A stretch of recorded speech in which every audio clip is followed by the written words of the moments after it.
Thank you for joining us. We begin tonight with an 81-year-old woman who's describing an attack in her own home as vicious. The elderly victim says she was punched in the face and knocked to the ground by a man who came to her door demanding money.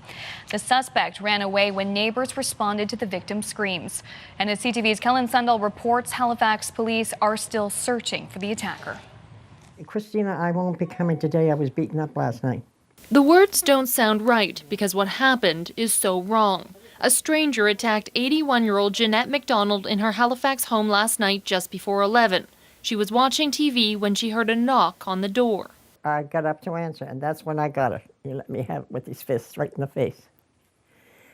And I couldn't see, the blood was just a gushing. Jeanette says the man demanded money, showed her a knife, and told her he had a gun. Now he said, "Give me the money." That's what he said.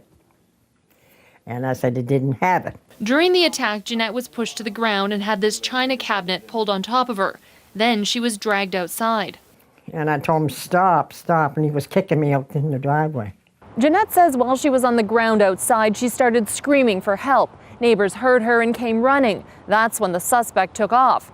Police are now searching for him. Our forensic identification unit attended the scene and looked for evidence, and so they're looking into that to see if they can get any information from that evidence. Who would do that to an old lady? It's just like, she can barely walk, and he takes her and grabs her and throws her out onto the street. Mark Lummis has known Jeanette for years. He got a call last night and rushed over.